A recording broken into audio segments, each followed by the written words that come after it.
Hello, hello, hello mga Marites. Nandito na naman ako para i-update kayo sa aking kapitbahay.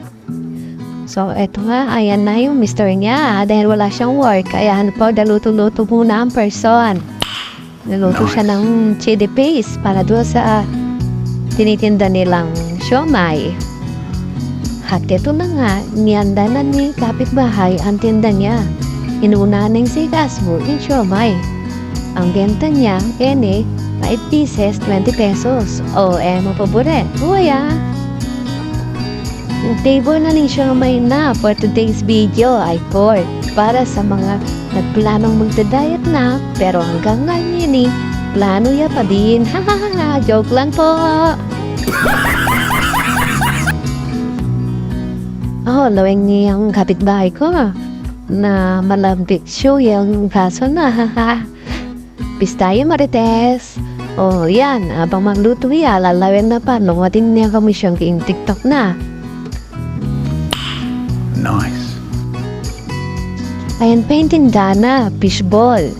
Bentana and 8 pieces for 5 pesos. Boing cake yan. 4 pieces for 5 pesos. Kaya rin na may gluto kung hilawi ng anak naman, piano kay sana. Magibalak ka pa yata, palubnong tayo string bulso na, ay ne?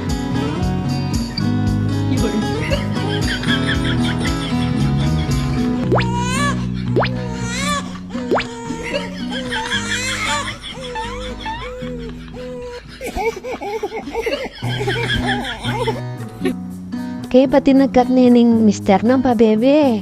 Kumala ka ng bunga malunggay. Sino nakakaalam ng bunga ng malunggay? Taas ang pa. Masarap itong igisa. Lagyan na 1 kilong baboy. Wow! Ita na po, penyong cake na nala. Dito ang bunga malunggay. Yan, penyong cake na nala. Di na kayo papalit ang aswad ang imuhira. Ganyan pong buhay natin ito sa probinsya. Pag wala kang ulam, lalabas ka lang ng bahay, makita ka na ng ulam mo. Ay, habi apit ang aso doon. Sa masipag ka magtanim.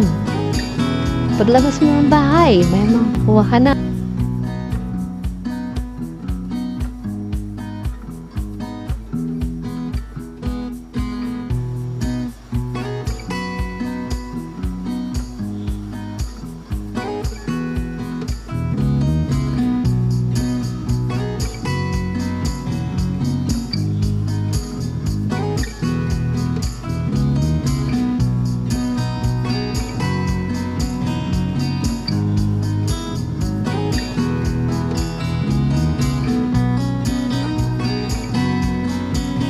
After nga nilang kinuha ang bungang malunggay, inasikaso na nin mister ng padebe din siseno sisyo. 45 days, hinina na ng tamang anak ginuman, diba? Busy da? After that, English yun, Marites.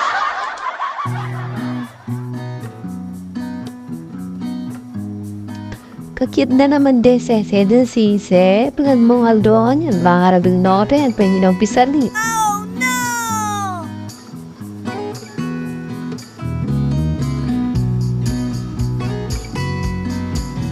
After na sabla, tinda na yung kapit mali ako. Nangyay kabisin na, makalive niya pa. Panayan chemical tayo ni, bang utangan kaya.